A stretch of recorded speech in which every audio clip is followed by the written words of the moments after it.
अभी तक first unit में जो हम लोगों ने पढ़ा वो किसी भी एंटरप्रेन्योरशिप के बेसिक कॉन्सेप्ट से, जैसे कि what is entrepreneur, what is entrepreneurship development and what is enterprise and how could we set up enterprise, what is the set of process to set up enterprise.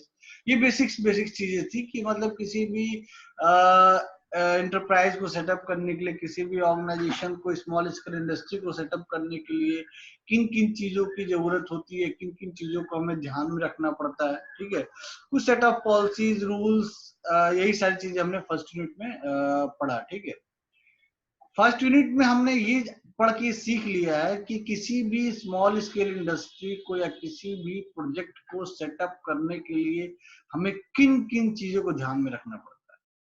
ठीक है, अब हम बात करते हैं कि अब हमने ये सीख लिया कि हमें अगर एक एंटरप्रेन्योर बनना है, फर्स्ट यूनिट में हमने सीख लिया कि हमें एक एंटरप्रेन्योर बनना है, तो हमें एंटरप्रेन्योर बनने के लिए हमारे अंदर क्या क्या क्वालिटीज होनी चाहिए, किन किन चीजों को हमें ध्यान में रखना होता है। ठीक है, तो अब हम बात करते हैं सेकेंड यूनिट में प्रोजेक्ट की। यानी सपोज करिए मैं आपकी बात करूं, आप जब बीटेक में एडमिशन लेते हैं तो स्टार्टिंग के फर्स्ट ईयर, सेकेंड ईयर और थर्ड ईयर में आप इंजीनियरिंग के सारे बेसिक कॉन्सेप्ट पढ़ते हैं।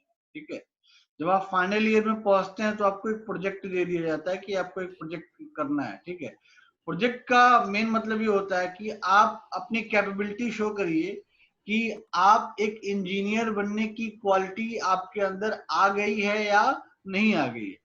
तो वो कैसे प्रूफ होगा कि आपके अंदर इंजीनियर बनने की क्वालिटी आ गई? जब आप उस प्रोजेक्ट में डिफाइंड सेट ऑफ एक्शंस को प्रॉपरली एक गिवन टाइम ड्यूरेशन में सक्सेसफुली कंप्लीट करके अगर आप दे देते हैं, तो ये प्रूफ हो जाता है कि हाँ, आपके अंदर एक टेक्नोक्रेट बनने की सारी क्वालिटीज आपके अंदर आ गई। सेम हियर, सेम हम यहाँ पे प्रोजेक्ट आइडेंटिफिकेशन की बात करते हैं या फिर किसी स्मॉल स्केल इंडस्ट्री को सेटअप करने के लिए उस इंडस्ट्री से रिलेटेड जो प्रोजेक्ट आइडेंटिफिकेशन की बात है उसकी हम बात करते हैं कि अगर हम किसी प्रोजेक्ट को सेटअप करने जा रहे हैं, ठीक है, तो किसी भी प्रोजेक्ट को सेटअप करने का मतलब ये होता है कि बेसिकली हमें ये पता हो कि हम जिस प्रोजेक्ट पे काम करने जा रहे हैं वो प्रोजेक्ट है क्या, उस प्रोजेक्ट को कंप्लीट करने के लिए हमें वो कौन कौन से सेट ऑफ एक्शंस परफॉर्म करने होंगे और वो सेट ऑफ एक्शंस हमें किन टाइम लिमिट्स में परफॉर्म करने हैं। ठीक है, तो सबसे पहली चीज है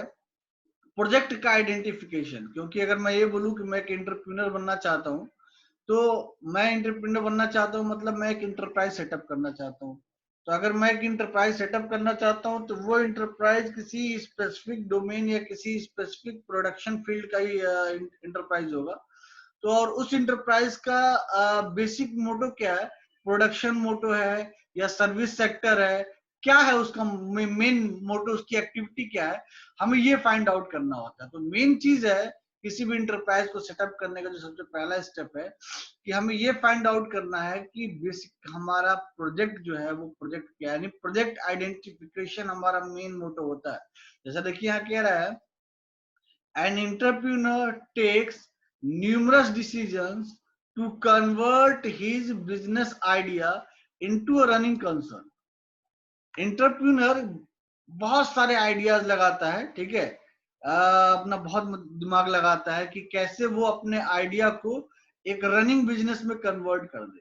मैंने बहुत सारी पॉलिसीज बनाई, उन पॉलिसीज को मैं, वो पॉलिसीज तो भी लॉजिकली अवेलेबल है मेरे माइंड में, लॉजिकली फिट है मेरे माइंड में, लेकिन मैं उस लॉजिकली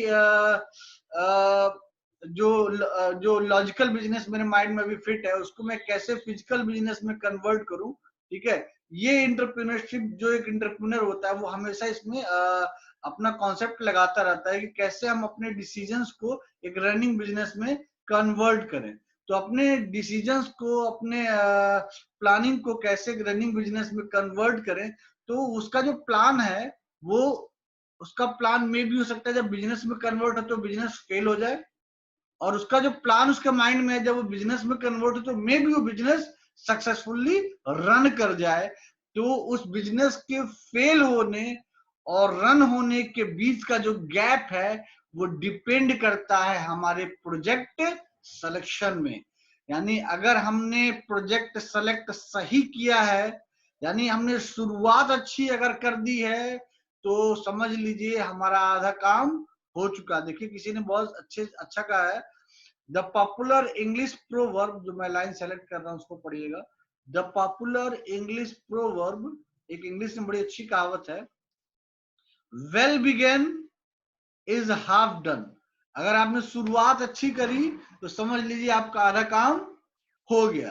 तो यहाँ शुरुआत अच्छी करने का मतलब ये है कि प्रोजेक्ट सिलेक्शन, आप एक एंटरप्रेन्योर हैं और एक इंटरप्राइज सेटअप करने जा रहे हैं, तो आपका जो प्रोजेक्ट का सिलेक्शन है, वो प्रोजेक्ट का सिलेक्शन डिफाइन करेगा कि आप अपने न्यूमरस डिसीजंस को एक सक्सेसफुल रनिंग बिजनेस में कन्वर्ट कर पा रहे हैं या नहीं।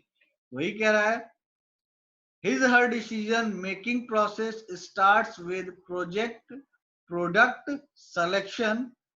The project selection is the first cornerstone is to be laid down in setting up an enterprise. किसी भी enterprise को सेटअप करने का जो सबसे मेन फैक्टर होता है वो होता है प्रोजेक्ट सिलेक्शन। अब जैसे मैं एग्जांपल ले लूं, जैसे सपोज करिए आप में से किसी को जावा अच्छे से नहीं आती है और उसने फाइनल ईयर का प्रोजेक्ट जो है जावा पे ले लिया, तो क्या वो प्रोजेक्ट सक्सेसफुली कर पाएगा? माइक ऑन करिए एक बार, बेटा माइक ऑन करो सब लोग। No sir. अगर मान लो मैं क्या कह रहा हूँ, किसी भी इंटरप्राइज को सेटअप करना है, तो सबसे पहला जो आपका कंसर्न होना चाहिए वो है प्रोजेक्ट सिलेक्शन। ठीक है, तो सपोज करिए मैं एक एग्जांपल लिया था थोड़ी देर पहले कि आप लोग फाइनल ईयर के स्टूडेंट हैं, आपने 3 साल इंजीनियरिंग पढ़ी, अब हम टेस्ट करना चाहते हैं कि आप एक टेक्नोक्रेट बनने लायक है या नहीं। तो आपको मैंने एक प्रोजेक्ट दिया कि आप एक प्रोजेक्ट करिए। तो जो प्रोजेक्ट आपको करने के लिए बोला गया, अगर आपने प्रोजेक्ट सिलेक्शन ही ऐसा कर लिया जिसमें आप परफेक्ट नहीं है, तो क्या आपका प्रोजेक्ट कंप्लीट हो पाएगा? नहीं। यानी फेलियर के चांसेस ज्यादा हैं, फेल होने के चांसेस ज्यादा है ना। तो मेन यहाँ कहने का मतलब ये है कि सबसे मेन फैक्टर जो है वो है प्रोजेक्ट सिलेक्शन। अगर आप प्रोजेक्ट सिलेक्शन अच्छा कर लेते हैं, यानी वेल बिगेन है, अगर शुरुआत अच्छी है, तो समझ लीजिए इज हाफ डन, मतलब आधा काम तो अपने आप हो गया। तो प्रोजेक्ट का सिलेक्शन अगर आपने प्रॉपर किया है, तो समझ लीजिए आपके जो न्यूमरस डिसीजंस हैं एंटरप्रेन्योरशिप बनने के लिए, इंटरप्राइज सेटअप करने के, उस बिजनेस आइडिया को आप बिल्कुल रनिंग कंसर्न में लेके आ पाएंगे। इसलिए कह रहा है द सक्सेस और माइक ऑफ कर लो सब लोग, द सक्सेस और फेलियर ऑफ द सक्सेस और failure of an enterprise largely depends upon the project. किसी भी इंटरप्राइज के सक्सेस होने के ऊपर, सक्सेस और फेल होने में सबसे मेन रोल प्ले करता है उसने जो प्रोजेक्ट सेलेक्ट किया है वो प्रोजेक्ट कैसा है। ठीक है, जैसे कल भी मैंने आपको एग्जांपल दिया था कि अगर हम जैसे हम एक फैक्ट्री सेटअप कर रहे हैं जिसमें पानी और चाय के ग्लासेस बनेंगे, तो अगर मैंने प्रोजेक्ट सिलेक्शन ये किया कि मुझे पानी और चाय वाले ग्लास प्लास्टिक के बनाने हैं, तो ऑटोमेटिकली वो तो मेरा प्रोजेक्ट फेल होना ही होना है डेफिनेटली, क्योंकि मैंने प्रोजेक्ट सिलेक्शन ही गलत कर लिया है। क्योंकि करंट में गवर्नमेंट की पॉलिसीज को ध्यान में रखते हुए मार्केट में कोई भी प्लास्टिक के कोई प्रोडक्ट यूज करेगा ही नहीं। तो अगर मैं प्रोजेक्ट लगा भी दूंगा, प्रोडक्शन करूंगा भी, तो जब मेरा मार्केटिंग नहीं होगा, प्रोडक्ट सेल ही नहीं होगा, तो मैं प्रोडक्शन करने का फायदा क्या है? ठीक है, तो यानी गलत प्रोजेक्ट सिलेक्शन की वजह से मेरा जो इंटरप्राइज है वो क्या हो गया, बैठ गया, मेरी कंपनी क्या हो गई, बैठ गई। ठीक है, the English proverb well begun is half done applies to project selection, also indicates the significance of good beginning। ये देखिए बहुत अच्छी लाइन है, applies to project selection also indicates the significance of good beginning। अगर आपने project selection अच्छा किया है तो ये आपके अच्छे शुरुआत की पहचान है। A project is an organized unit.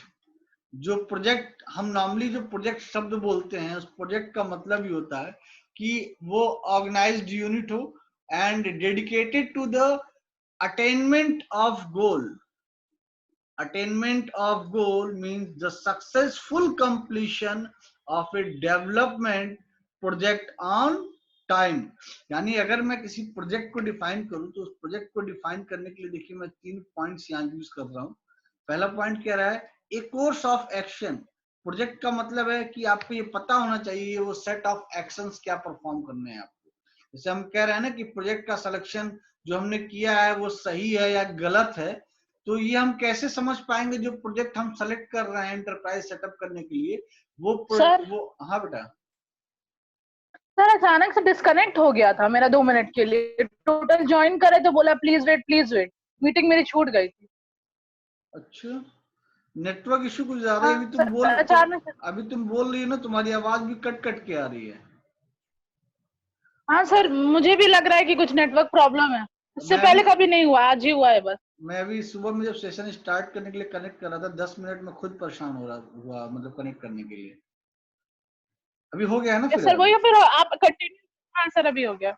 चलो ठीक है स्टार्ट करते हैं। ठीक है, तो बेसिकली अगर हमें प्रोजेक्ट सिलेक्शन करना है तो सपोज करिए जो हमने प्रोजेक्ट सेलेक्ट किया, तो इस बात की क्या गारंटी है कि जो हमने प्रोजेक्ट सेलेक्ट किया है वो प्रोजेक्ट हमारा बिजनेस को सही तरह से रन करा देगा। मतलब हमारा बिजनेस जो उस प्रोजेक्ट पे, उस प्रोजेक्ट को अगर हम फिजिकली इंप्लीमेंट करते हैं तो आफ्टर इंप्लीमेंटेशन इस बात की क्या गारंटी है कि हमारे बिजनेस सक्सेसफुली रन कर जाएगा।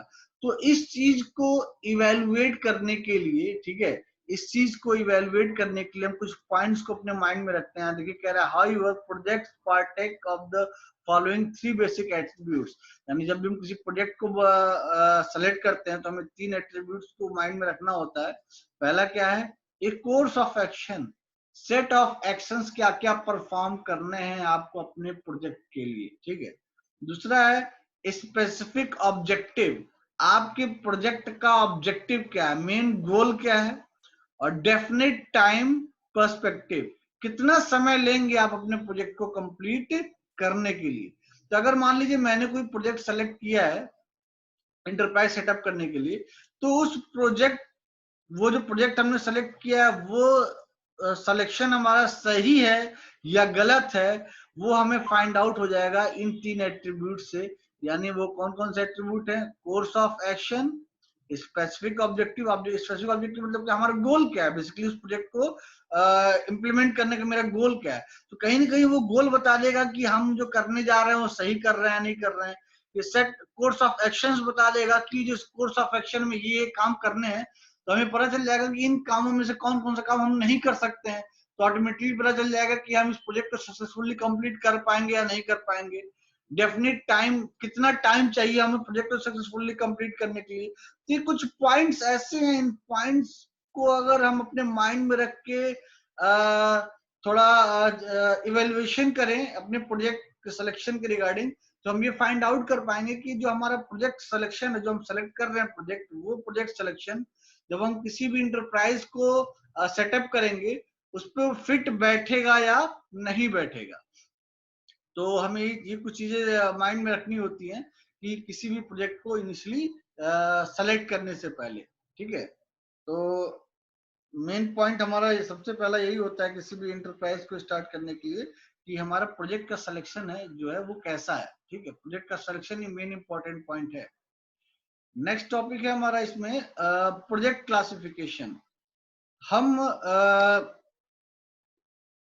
अगर कोई प्रोजेक्ट मान लीजिए सेलेक्ट कर रहे हैं तो हमें पहले तो ये पता होना चाहिए कि कितने तरह के प्रोजेक्ट होते हैं, किस प्रोजेक्ट में क्या होता है। ठीक है, प्रोजेक्ट को सिलेक्शन करते समय हमें किन किन चीजों को बाद में माइंड में रखना चाहिए।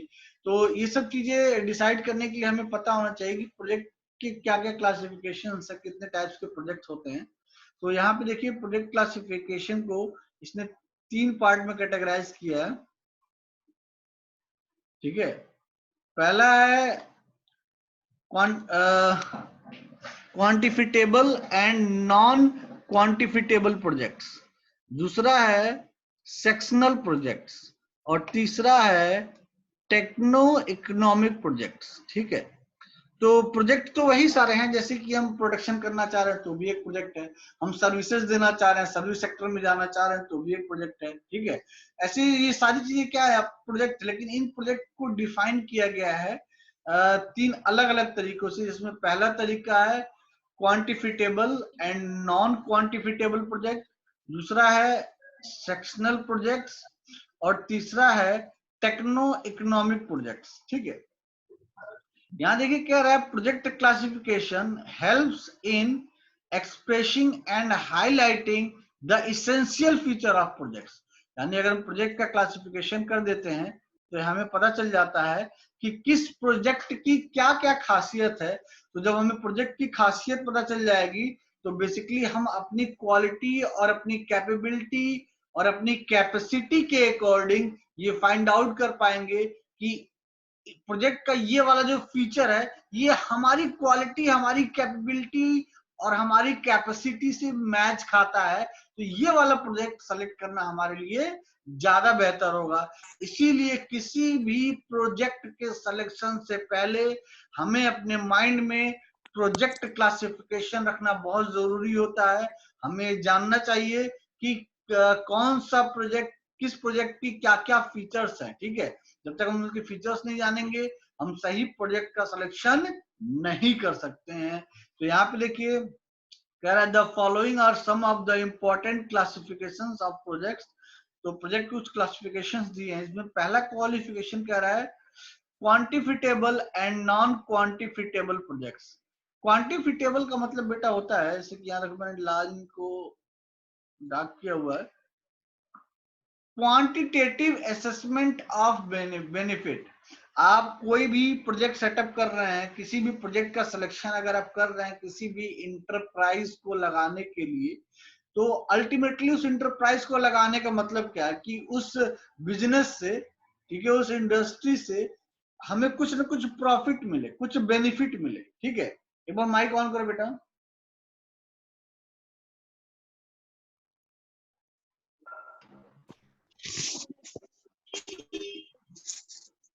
ऑन कर लिया? हाँ ठीक है। देखो हम किसी भी बिजनेस को सेटअप करते हैं तो मेन मोटो हमारा होता है कि हम फायदा कमा सके, पैसे पैसे ज्यादा से ज्यादा कमा सके। अगर हम 10 रुपया लगाए तो हम 20 रुपया बना सके। ठीक है, तो ऐसे बिजनेस जिसमें हम अपनी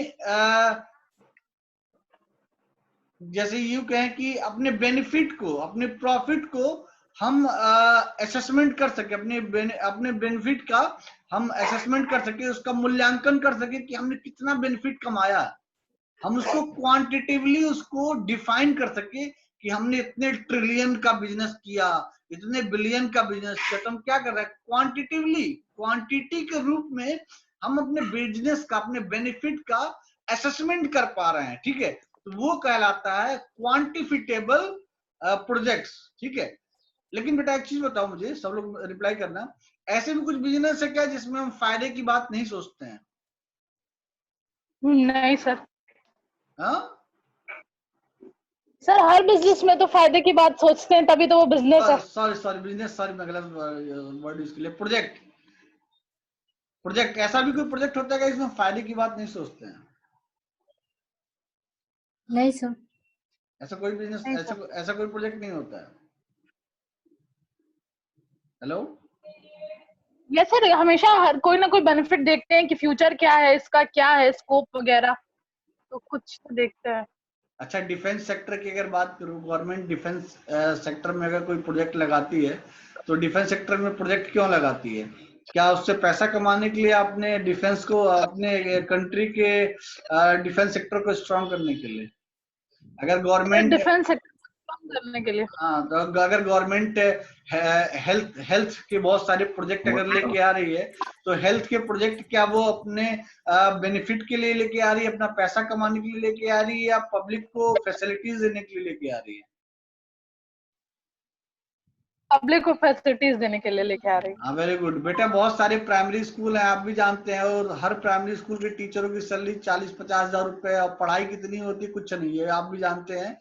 लेकिन गवर्नमेंट ये एजुकेशन के प्रोजेक्ट लेके आ रही है, क्यों लेके आ रही है? इसलिए ताकि दूर दराज गांवों में भी जिन बच्चों के पास शिक्षा नहीं पहुंच रही है उन तक शिक्षा पहुंच सके। तो गवर्नमेंट ऐसे प्रोजेक्ट लेके आ रही है, किस लिए लेके आ रही है? क्या बेनिफिट कमाने के लिए? नहीं सर। देखो ठीक है, पब्लिक के वेलफेयर के लिए। हाँ तो देखो प्रोजेक्ट यहाँ पे देखो, हम प्रोजेक्ट क्लासिफिकेशन पढ़ रहे हैं, तो पहला क्लासिफिकेशन हमारा क्वांटिफिटेबल एंड नॉन क्वांटिफिटेबल प्रोजेक्ट। तो क्वांटिफिटेबल प्रोजेक्ट ऐसे प्रोजेक्ट हैं जिसमें हम अपने बेनिफिट्स को, देखिए बेनिफिट को मैंने इसलिए रेड कलर में कर दिया, स्क्रीन दिख रही है सबको ना? Yes sir. बेनिफिट को देखिए हमने रेड कलर में लिखा हुआ है, कहने का मतलब है कि हम अपने बेनिफिट को क्वांटिटिवली असेसमेंट कर सके उसका, ठीक है, सांख्यिकीय रूप में उसका मूल्यांकन कर सके कि हमें अपने इस प्रोजेक्ट से इतने बिलियन का प्रॉफिट हुआ, इतने ट्रिलियन का प्रॉफिट हुआ, ठीक है, तो ये सारी चीजें हम कर सके, तो ऐसे प्रोजेक्ट को हम बोलते हैं क्वांटिफिटेबल प्रोजेक्ट। लेकिन फिर नॉन क्वांटिफिटेबल क्या होगा? Non-quantifiable project are those where such assessment is not possible, जहां पे हम बेनिफिट्स को हम बेनिफिट्स का मूल्यांकन न कर सकें। Projects concern with industrial development, power generation and mineral development, यानी क्वांटिटिव असेसमेंट का जो जो क्वांटिफिटेबल प्रोजेक्ट है, क्वांटिफिटेबल प्रोजेक्ट का जो एग्जांपल है वो ये है, देखिए मैंने डार्क किया हुआ है, पढ़ लीजिए। क्वांटिफिटेबल प्रोजेक्ट्स की जो एग्जांपल है वो industrial development, power generation, mineral development, ठीक है। जैसे हम कहते नहीं, मतलब पावर जनरेशन में अगर हम कोई प्रोजेक्ट लगा रहे हैं तो हम बोलेंगे ना ये प्रोजेक्ट जब कंप्लीट हो जाएगा तो ये प्रोजेक्ट इतने मेगावाट इलेक्ट्रिसिटी प्रोड्यूस करेगा, कहते हैं ना इस तरह से। Yes sir.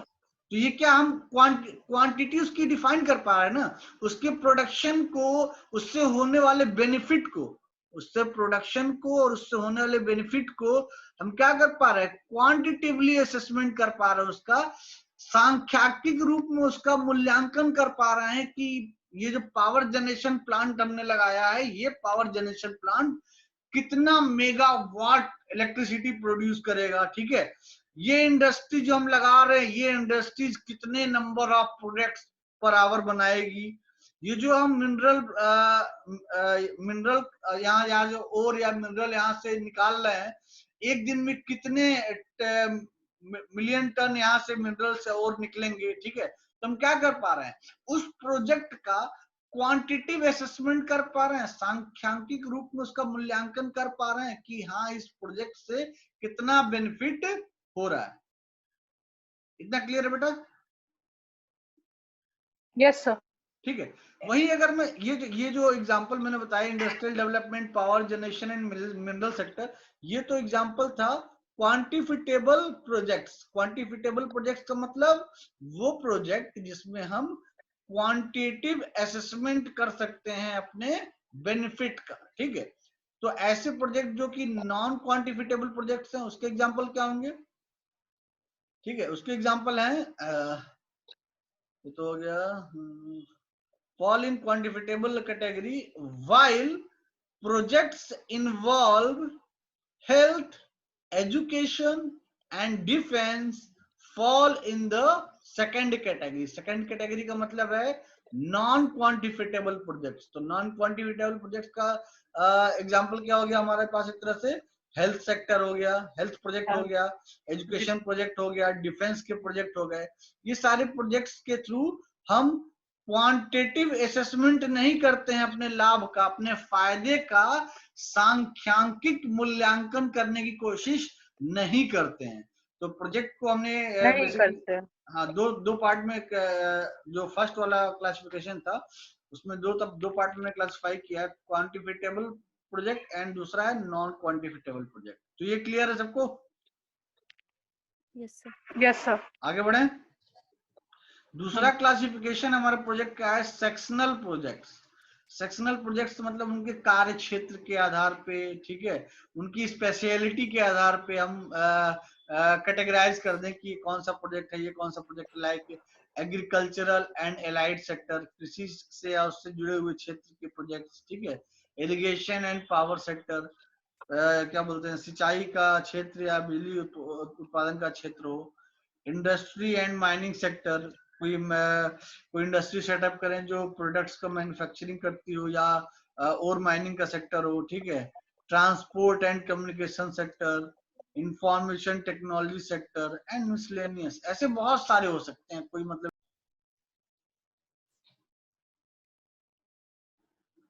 हाँ, सभी को ऑडियो आ रहा है? Yes sir. अरे सेशन डिस्कनेक्ट हो गया था, पता नहीं कैसे ऑटोमेटिकली। हाँ सर, वही हो जा रहा है, मेरे साथ 2 बार हुआ है। हाँ, मेरे साथ भी फर्स्ट टाइम हो गया है।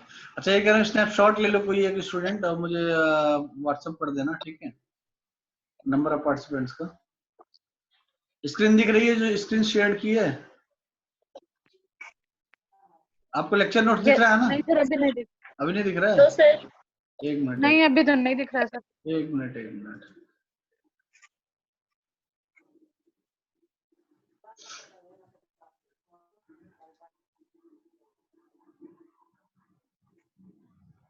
दिखा अभी? नहीं सर। अब यस सर। दिखा? ठीक है।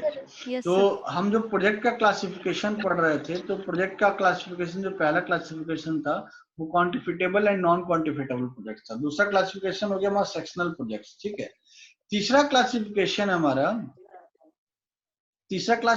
हमारा techno economic projects. Techno economic projects में ऐसे कौन कौन से प्रोजेक्ट्स आएंगे देखते हैं। कह रहा है classification of projects based on techno economic characteristics fall in this category. This type of classification include, कौन कौन सी क्लासिफिकेशन है? Factor intensity oriented classification, causation oriented classification, magnitude oriented classification, ठीक है। ये 3 तरह के क्लासिफिकेशन है जो हमें टेक्नो इकोनॉमिक प्रोजेक्ट्स में पढ़ने हैं, ठीक है। अच्छा, ये चीज सबको क्लियर है ना कि हम क्लासिफिकेशन पढ़ क्यों रहे हैं? क्योंकि हमारा मेन उद्देश्य होता है किसी भी इंटरप्राइज को सेटअप करने से पहले कि हम सही प्रोजेक्ट का सिलेक्शन करें। तो सही प्रोजेक्ट का सिलेक्शन हम तभी कर पाएंगे जब हमें प्रोजेक्ट के बारे में अच्छे से जानकारी होगी, डिफरेंट प्रोजेक्ट्स के बारे में अच्छे से जानकारी होगी कि किस किस टाइप के प्रोजेक्ट्स होते हैं। तभी हम उन प्रोजेक्ट के क्लासिफिकेशन, उनकी क्वालिटी, उनकी फीचर जब हम जानेंगे, तब हम उन प्रोजेक्ट्स की क्वालिटी और फीचर को अपनी कैपेसिटी और कैपेबिलिटी से मैच कराएंगे, तब जाके हम परफेक्ट प्रोजेक्ट का, या यूं कहें सही प्रोजेक्ट का सिलेक्शन कर पाएंगे। और सही प्रोजेक्ट का सिलेक्शन ही एक सक्सेसफुल इंटरप्राइज सेटअप करने का एक सही कदम होता है। इसीलिए हम ये क्लासिफिकेशन पढ़ रहे हैं ताकि हमें ये पता चले कि प्रोजेक्ट बेसिकली कितने तरह के होते हैं। तो आप देखिए, टेक्नो इकोनॉमिक जो प्रोजेक्ट है इसको इसने 3 पार्ट में क्लासिफाई किया है। पहला पार्ट कह रहा है फैक्टर इंटेंसिटी ओरिएंटेशन क्लासिफिकेशन, ठीक है। इसमें कह रहा है बेसिकली वो प्रोजेक्ट इसमें आते हैं जो कैपिटल इंटेंसिव और लेबर इंटेंसिव बेस्ड होते हैं। Means based on this project में be classified as capital intensive or labor intensive if a large investment is made in plant and machinery. The project will be termed as capital intensive, or the other hand project involve a large number of human resources will be termed as labor intensive। यानी आप जो project लगाने जा रहे हैं उस project में अगर बहुत ज्यादा पैसा लगाना, मतलब बहुत ज्यादा पैसा आपने खर्च किया है मशीनरी के सेटअप में, टेक्नोलॉजी के लिए और मैन पावर के लिए, तो वो जो वो प्रोजेक्ट जो आप सेलेक्ट कर रहे हैं वो प्रोजेक्ट टेक्नो इकोनॉमिक प्रोजेक्ट कहलाएगा। और टेक्नो इकोनॉमिक प्रोजेक्ट के अंडर में वो प्रोजेक्ट हमारा कैपिटल इंटेंसिव प्रोजेक्ट के अंडर में आएगा, ठीक है। इसको हम फैक्टर इंटेंसिटी ओरिएंटेशन भी कह रहे हैं यहाँ पे। दूसरा है लेबर इंटेंसिव। वहीं अगर हम इन्वेस्टमेंट कम कर रहे हैं, मैन पावर ज्यादा है, तो भी वो फैक्टर इंटेंसिव ओरिएंटेशन के अंडर में आएगा, लेकिन वो लेबर इंटेंसिव होगा। तो टेक्नो इकोनॉमिक प्रोजेक्ट का जो पहला क्लासिफिकेशन था वो फैक्टर इंटेंसिटी ओरिएंटेशन है। मतलब ये आपका प्रोजेक्ट का जो क्लासिफिकेशन है, आपका जो प्रोजेक्ट का सिलेक्शन, वो इस पर डिपेंड कर रहा है कि आपने पैसा कितना लगाया और कितनी टेक्नोलॉजी, कितनी मशीनरी पे आपने खर्च किया, ठीक है। इसीलिए हम बोल रहे हैं टेक्नो इकोनॉमिक प्रोजेक्ट। इकोनॉमी मतलब कितना पैसा लगाया, और इन टर्म्स हम टेक्नोलॉजी, कितनी टेक्नोलॉजी मशीनरी आपने यूज की, उसके बेसिस पर हम क्या कर रहे हैं, प्रोजेक्ट को क्लासिफाई कर रहे हैं। तो वो फर्स्ट क्लासिफिकेशन बनेगा हमारा फैक्टर इंटेंसिटी ओरिएंटेड क्लासिफिकेशन। इसको 2 पार्ट में क्लासिफाई किया गया है, capital intensive and labour intensive, सभी जानते हैं कैपिटल और लेबर इंटेंसिव क्या होता है, ठीक है। सेकंड है हमारा कॉशिएशन ओरिएंटेड क्लासिफिकेशन। इस क्लासिफिकेशन में देखिए हमने दो पार्ट में क्लासिफाई किया है, डिमांड बेस्ड और raw material project based. Demand based का मतलब ये है बेटा, कुछ ऐसे बिजनेस होते हैं, ठीक है, कुछ ऐसे बिजनेस होते हैं जिनका, यानी बिजनेस कह रहा हूँ, सॉरी मैं गलत वर्ड यूज कर रहा हूँ, कुछ ऐसे प्रोजेक्ट होते हैं जिनको सेटअप करने के लिए हम करंट की मार्केट की डिमांड को देखते हैं। उस प्रोजेक्ट को सेटअप करने के लिए या उस प्रोजेक्ट का सिलेक्शन करने के लिए हम करंट की डिमांड को माइंड में रखते हैं, यानी हम डिमांड बेसिस प्रोजेक्ट होते हैं वो। तो डिमांड बेसिस प्रोजेक्ट का मतलब ये है, जैसे सपोज करो आज से 20 साल पहले ये इतने सारे योगा सेंटर, इतने सारे वीएलसीसी सेंटर नहीं थे जो वेट लॉस करते थे, लोगों का वेट लॉस करवाते थे, और बहुत सारे मतलब शरीर को परफेक्ट रखने के लिए बहुत सारे ट्रेनिंग प्रोवाइड करते थे। ऐसे कोई सेंटर वगैरह नहीं था आज से 15 साल पहले, 20 साल पहले। ये क्यों आने लगे? लोगों का फूडिंग कल्चर चेंज हो गया, लोगों का वर्किंग कल्चर चेंज हो गया, जिसकी वजह से लोग बहुत ज्यादा मोटे होने लगे, फैटी होने लगे, जिसकी वजह से बीमार पड़ने लगे। तो इसकी वजह से डिमांड ये बढ़ी कि क्यों ना ऐसे सेंटर लाए जाए जो लोगों का वेट लूज करने में लोगों की हेल्प करे। तो ये क्या था? डिमांड बेस्ड प्रोजेक्ट थे। मार्केट की डिमांड बढ़ी, मार्केट की डिमांड इस तरह की आई तो इस तरह के प्रोजेक्ट आने लगे। तो किस तरह के प्रोजेक्ट मार्केट में आए से आप पूरा स्टार्टिंग से देखते हैं। कह रहा है demand, if there is a increasing demand for certain goods और सर्विसेज, अगर किसी सर्टेन गुड्स और सर्विसेज की डिमांड बढ़ रही है and the project is undertaken to complete it is called a demand based project. For example, there is an increasing demand for systematic effort for reducing weight.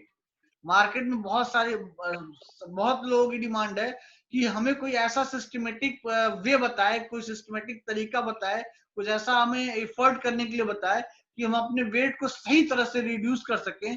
तो इस चीज को fulfil करने के लिए, इस डिमांड को फुलफिल करने के लिए बहुत सारे प्रोजेक्ट्स मार्केट में आए, जो आगे चल के जब सक्सेसफुल हो गए तो वो एक इंटरप्राइज का रूप ले लिए। वो इंटरप्राइज क्या कहते हैं? वीएलसीसी। आपने सुना होगा वीएलसीसी का नाम, बेटा माइक ऑन करो। वीएलसीसी का नाम सुना है ना? ये क्या करता है? फिटनेस टिप्स देता है, ब्यूटी टिप्स देता है। तो ये इस प्रोजेक्ट को लाने का, इस इंटरप्राइज को सेटअप करने का मेन मकसद क्या था? कि वो डिमांड को, मार्केट की डिमांड को फुलफिल कर सके।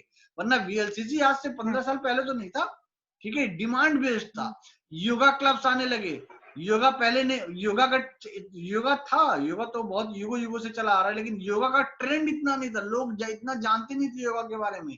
लेकिन जब लोग जानने लगे तो लोगों के बीच में डिमांड बढ़ी, तो अलग अलग लोग क्या किए, अब अपना एक कोचिंग क्लास चलाने लगे, अपना एक योगा क्लब चलाने लगे, ठीक है। तो ये सब क्या था? ये ऐसे प्रोजेक्ट थे जो डिमांड बेस्ड थे, लोगों की डिमांड बनी और उन्होंने प्रोजेक्ट स्टार्ट कर दिया, ठीक है।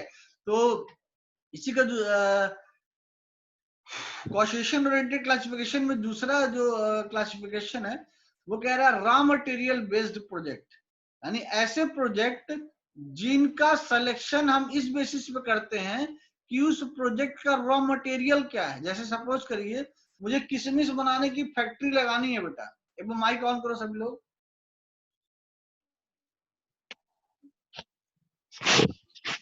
अगर मुझे सभी लोग किशमिश जानते हैं ना, मुनक्का? यस सर, सबने खाया होगा ठीक है। तो सपोज करिए मुझे किशमिश के लिए एक प्रोजेक्ट सेटअप करना है, एक कंपनी लगानी है जो किशमिश बनाती हो। तो सबसे पहले मुझे ये जानना पड़ेगा ना कि किशमिश बनाने के लिए रॉ मटेरियल क्या लगेगा। Yes sir. किशमिश का रॉ मटेरियल क्या होता है? अंगूर होता है बेटा। आ रहा है, आवाज आ रही है? Yes sir. किशमिश का रॉ मटेरियल अंगूर होता है। तो अगर हम अपनी जो प्रोजेक्ट लगा रहे हैं वो प्रोजेक्ट ऐसे जगह लगाए जहां अंगूर की खेती होती ही ना हो, तो रॉ मटेरियल अगर मैं बाहर से मंगाऊंगा तो बहुत ज्यादा कॉस्ट पड़ जाएगा। Yes, sir. Yes, sir. और अगर मैं Yes, sir. अंगूर को बनाने वाली जो फैक्ट्री है, जो प्रोजेक्ट है, वो ऐसे जगह लगाऊं जहां अंगूर की पैदा बहुत ज्यादा होती हो, अथाह होती हो, तो क्या मुझे उन अंगूर को एक्सपोर्ट कराना पड़ेगा किसी अदर स्टेट से? No, sir. नहीं. मंगवाना पड़ेगा नहीं ना? No, sir. तो इससे क्या होगा कि हमारी जो रॉ मटेरियल की कॉस्ट है, वो रॉ मटेरियल की कॉस्ट घट जाएगी Yes, और sir. हम Yes, sir. अपने प्रोडक्ट का प्रोडक्शन सस्ते कम कॉस्ट में कर पाएंगे। Yes, sir. Yes, sir. इसीलिए कह रहा है कि कुछ प्रोजेक्ट का जो सिलेक्शन होता है वो रॉ मटेरियल बेस्ड होता है कि जो हम प्रोजेक्ट लगा रहे हैं, इस